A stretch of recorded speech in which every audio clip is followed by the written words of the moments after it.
La timidité, c'est un peu comme un jeu vidéo, et si tu connais pas les pièges cachés, tu peux rester à l'infini dans le premier niveau. D'ailleurs, l'extrême majorité des timides que j'ai coachés n'étaient pas bloqués par leur niveau de timidité, mais par plusieurs de ces 25 pièges invisibles qui les emprisonnaient depuis des années. Aujourd'hui, je vais te les révéler un par un, et je vais dire comment faire pour pas tomber dedans.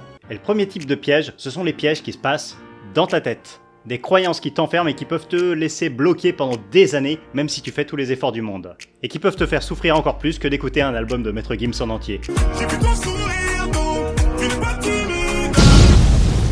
La toute première de ces croyances qui enferment, c'est le fait de croire que tu ne pourras jamais changer. Si la timidité est très forte à une chose, c'est de te faire croire qu'elle va toujours rester, que tu peux rien faire contre elle.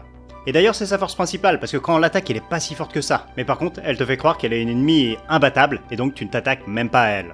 La deuxième croyance qui t'enferme, c'est le fait de croire que tu as un destin négatif tracé à l'avance.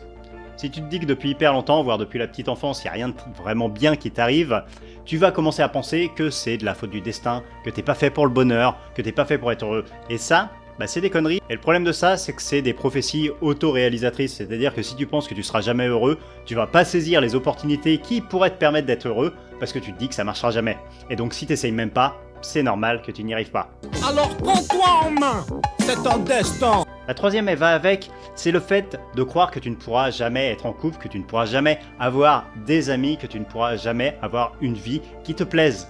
Tu peux penser que c'est une question de génétique, tu peux penser que c'est une question de chance, d'ailleurs j'entends beaucoup ça dans mes coachings, c'est que les personnes timides ont souvent eu de la malchance dans le passé, effectivement c'est une malchance de devenir timide, mais elles en tirent la conclusion fausse qu'elles auront de la malchance toute leur vie. Alors qu'on peut très bien changer en cours de route, j'en suis la preuve et il y a des milliers de personnes qui l'ont fait. Je suis pas un cas unique, on est nombreux à être sortis de la timidité. Le numéro 4, alors je suis sûr qu'il te concerne au moins en partie, c'est de croire qu'une remarque qu'on t'a faite dans ton enfance, ça peut être un professeur, ça peut être un camarade de classe, ou ça peut être quelqu'un de ta famille qui a été très maladroit, qui t'a dit quelque chose d'extrêmement blessant, et tu te laisses, encore à l'âge adulte, définir par cette phrase méchante. Alors non, déjà tu n'es plus la même personne que tu l'étais à l'époque quand tu étais enfant ou quand tu étais au collège, mais en plus cette moquerie c'était juste le regard de quelqu'un d'un peu méchant qui a voulu faire rire à tes dépens. Donc c'est pas quelque chose de vrai, c'est pas quelque chose qui te définit. Tu ne devrais jamais agir en fonction de quelque chose qu'on t'a dit déjà dans l'absolu, mais en plus quelque chose qu'on t'a dit il y a 10, 20, 30 ans. Parce que tu n'es plus cette personne qui a été moquée, et que de toute façon, la moquerie a été faite pour de mauvaises raisons. Peut-être que la personne qui s'est moquée de toi était en insécurité aussi, et qu'elle a voulu te rabaisser juste pour elle se sentir un peu mieux. Et même si elle l'avait dit juste méchamment, sérieusement, est-ce que tu as envie de laisser ce pouvoir 10, 20, 30 ans après à cette personne de continuer à te nuire ?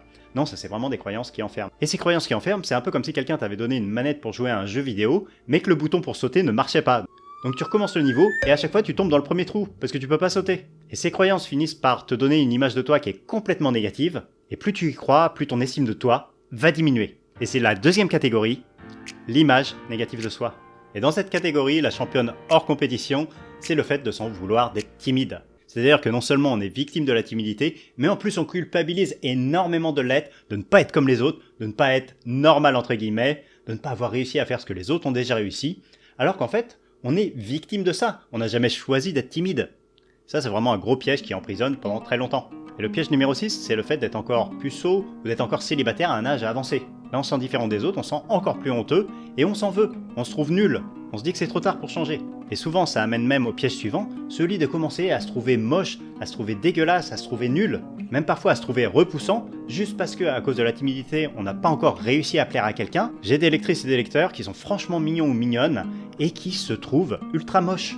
C'est comme s'ils n'arrivaient plus à voir la réalité, mais qu'ils voyaient une image horrible d'eux-mêmes dans le miroir. Et ça c'est un peu triste parce que quand on se trouve moche, c'est difficile d'être heureux déjà et puis c'est difficile de plaire aux autres. Si on ne s'aime pas soi-même, on laisse pas la place aux autres de nous aimer. Si tu gardes ces images négatives de toi, c'est comme si ton personnage de jeu vidéo commençait le niveau avec une jauge de vie de seulement 10%. Et pour rien arranger, tous ces pièges-là vont créer d'autres pièges, parce que ça te fait attendre. Et plus tu attends, plus tu vas te donner des bonnes raisons pour ne pas agir, ou plutôt des mauvaises raisons. Et ça c'est le piège parfait pour ne jamais avancer. Ça c'est un classique, on l'a tous vécu. Attendre que la timidité parte toute seule, au lieu de se retrousser les manches et de la combattre. Alors oui, notamment à l'adolescence, ça peut arriver qu'une timidité disparaisse naturellement, mais si t'es déjà à l'âge adulte et que t'es encore timide, que la timidité n'est pas partie jusqu'à maintenant, il n'y a aucune chance qu'elle le fasse toute seule. Il va falloir mettre en place une stratégie, des petites actions. Alors c'est pas si dur encore une fois, mais il va falloir quand même bosser et de manière organisée. Si t'attends juste un miracle, tu peux attendre longtemps. Moi je l'ai attendu pendant 30 ans, il est jamais arrivé le miracle. Et une autre raison de ne pas agir, c'est de croire qu'il faut déjà avoir suffisamment confiance avant d'agir. Et on va se dire, je combattrai la timidité quand j'aurai ce niveau de confiance, quand j'aurai déjà une copine, quand j'aurai un boulot, quand j'aurai ceci, cela. Et en réalité, c'est plutôt l'inverse. C'est plutôt en agissant qu'on va faire reculer la timidité et qu'on va réussir à trouver un boulot, une copine et ce qui nous manque dans notre vie en ce moment. Il vaut mieux agir de manière imparfaite pour augmenter sa confiance plutôt que d'attendre un événement extérieur ou d'avoir déjà confiance avant d'agir. C'est dans ce sens-là que ça marche. Le piège suivant, c'est quelque chose que j'ai beaucoup sorti quand j'étais timide, c'est le fait de dire « je ne peux pas faire ça parce que je suis timide ». C'est-à-dire qu'on se définit comme quelqu'un de timide, comme quelqu'un d'incapable de faire les choses, et le moindre défi nous paraît trop difficile à réaliser parce qu'on se définit nous-mêmes comme quelqu'un de trop timide pour faire les choses.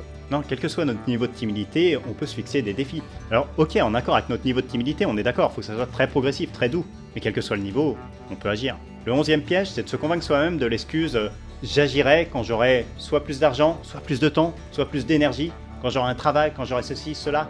Parce que ça, c'est juste de la procrastination. Si on se dit ça, on n'agira jamais. Il n'y a pas de bon moment pour agir, à part maintenant. Le bon moment pour commencer à agir, ça sera toujours aujourd'hui, parce que tu perdras moins de temps que si tu agis demain.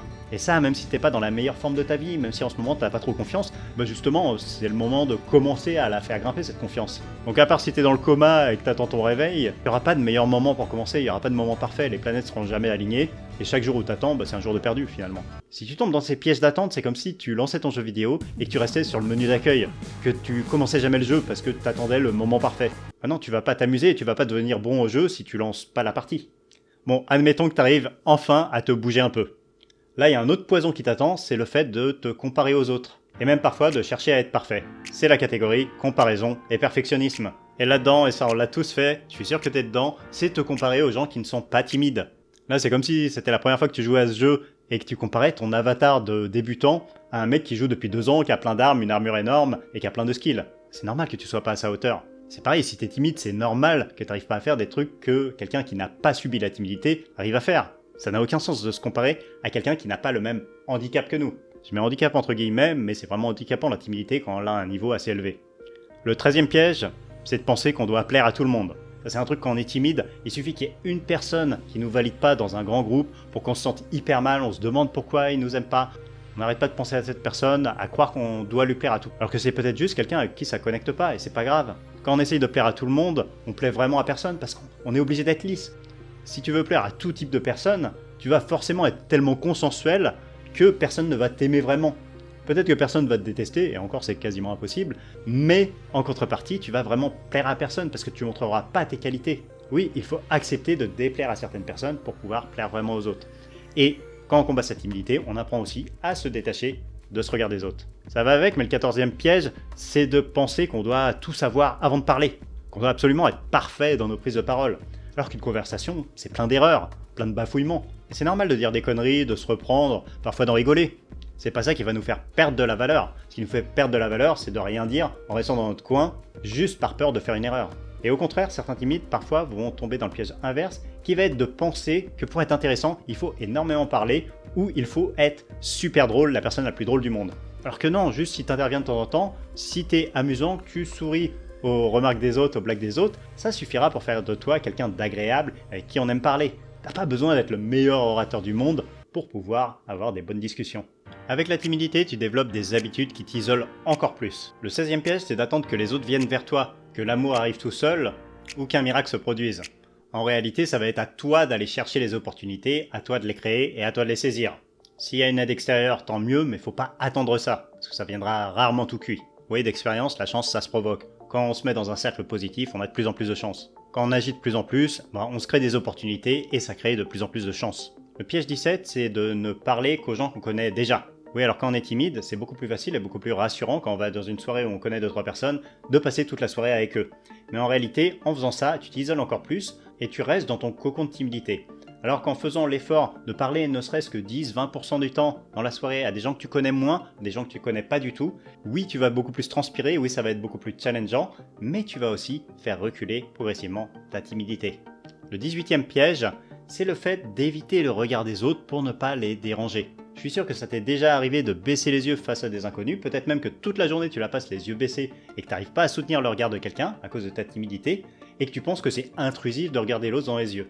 Alors qu'en réalité c'est quelque chose de tout à fait normal, et même c'est plutôt l'inverse qui est vrai. Si tu parles à quelqu'un sans le regarder dans les yeux, c'est un peu comme si l'autre essayait de te serrer la main et que tu lui rendais jamais sa poignée de main. Là, il essaye de créer un contact visuel et si toi tu essayes de l'éviter à tout prix, eh ben, tu lui mets un vent en quelque sorte, donc c'est pas très agréable. C'est normal de regarder les gens, même des inconnus dans la rue, donc des gens avec qui tu discutes, il faut t'entraîner à faire l'effort de les regarder au moins quelques secondes dans les yeux. Le piège numéro 19, ça je suis sûr que tu l'as déjà connu, ça va être de tout faire pour éviter les situations sociales.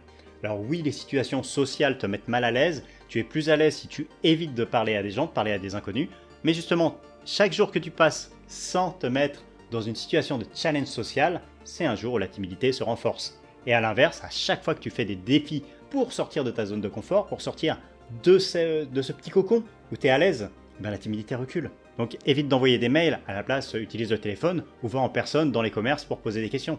C'est beaucoup mieux, ça fera reculer ta timidité. C'est comme si tu ne lançais jamais la partie multijoueur du jeu vidéo, juste par peur d'affronter les autres. Maintenant, admettons que tu es dans une interaction avec les autres. À ce moment-là, ton cerveau va te jouer des tours. Là, il y a plein d'autres pièges qui arrivent, tu t'en es déjà aperçu, mais ta petite voix intérieure, elle n'est pas toujours gentille, et c'est souvent en mode auto-sabotage. Le 20e piège, c'est de croire qu'un rejet dit quelque chose sur ta valeur. Comme si le fait qu'une seule personne pense quelque chose de négatif de toi changeait la personne que tu étais et faisait de toi quelqu'un de moins bien. Non, un rejet ne dit rien de ta valeur. La personne en face ne sait pas qui tu es, ne connaît pas tes qualités. Elle te rejette peut-être parce qu'elle passe une mauvaise journée, parce que le peu qu'elle a vu de toi, ça lui a pas plu. Mais ce qu'elle a vu de toi, c'est 1% peut-être de ta personnalité. Si tu as des belles valeurs à l'intérieur, ne remets jamais en cause ta personnalité sur la vie d'une personne, sur un petit rejet. Et quand on est timide, un petit rejet, il prend des proportions énormes parfois. On y repense des semaines, des mois après. Donc c'est un très gros piège. Le numéro 21, c'est de suranalyser les réactions des autres et de se rejouer la scène des milliers de fois dans sa tête. Oui, des conversations ratées, ça arrive, même pour des gens qui sont pas timides. Il y a des jours où notre cerveau est un peu fatigué, la conversation ne va pas décoller, c'est pas si grave. Mais quand on est timide, on se rejoue ça des millions de fois. J'aurais dû dire ça, j'aurais pas dû trembler, j'aurais dû répondre ça, là j'ai été bête, là j'ai été... Et on s'auto-flagelle comme ça pendant des heures, des jours. C'est horrible pour la confiance et la fois d'après on arrive encore plus stressé et du coup on a encore plus de chances de rater. Et parfois ça arrive au piège numéro 22 qui est d'éviter toute prise de risque dans une conversation par peur d'échouer. Par peur d'être ridicule, on va plus faire une seule vanne, on va plus réagir à chaud, on va tout penser des dizaines de fois dans notre tête avant de parler, et quand on va parler, ça va avoir aucun impact parce que ça manque de spontanéité. Si t'es dans la suranalyse, c'est comme si tu passais ton temps à relire encore et encore le manuel du jeu vidéo au lieu de jouer au jeu pour t'entraîner. Et on arrive déjà à la dernière catégorie de pièges qui est aussi importante, qui est le fait de focaliser sur le négatif. Ça, la timidité va forcément te faire passer par là.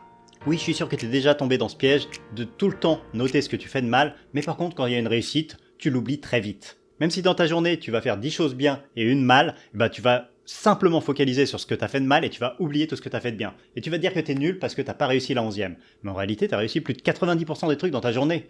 Et ça, c'est vraiment un trait commun à quasiment tous les timides. Je suis sûr que tu l'as fait cette erreur. C'est comme si tu arrivais à finir un jeu vidéo hyper difficile et qu'à la fin, tu t'en veuilles juste de ne pas avoir eu toutes les pièces au 2e niveau, en oubliant toutes tes victoires au passage. L'avant-dernier piège, le 24e, c'est de ne pas oser suivre tes rêves, juste de peur de déplaire à soit ta famille, soit la société, soit d'autres gens. Autrement dit, de t'auto-censurer, de ne même pas t'autoriser à rêver vraiment en grand, parce que tu te diras que ça va créer du souci à tes parents, à ta famille, à tes proches. Ça, c'est pas tout le monde, mais pour ceux qui le vivent, c'est quelque chose de très handicapant. Et le dernier piège, et ça, je pense qu'il y a beaucoup de grands timides qui tombent dedans, c'est de se contenter de peut-être 1/10 de ce que la vraie vie a à t'offrir à l'extérieur. Une vie de personne hyper timide, c'est pas ça la vraie vie. Oui, il y a quelques bons moments quand on est timide, on peut quand même se connecter à quelques amis, on peut quand même vivre quelques bons moments, mais c'est qu'une petite partie de ce que tu pourrais vivre réellement si tu étais plus timide, ou en tout cas si tu étais beaucoup moins timide. Se contenter d'une vie timide, c'est de rester au premier niveau du jeu vidéo. Ces 25 pièges, je les ai vus des centaines de fois chez mes clients.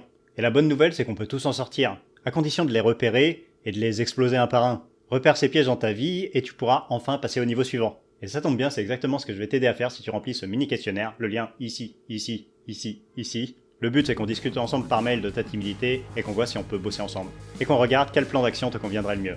Donc clique ici pour le questionnaire et clique ici pour regarder une autre de mes vidéos. Ici ou ici ou ici, je sais pas où je la mettrai. Allez, salut!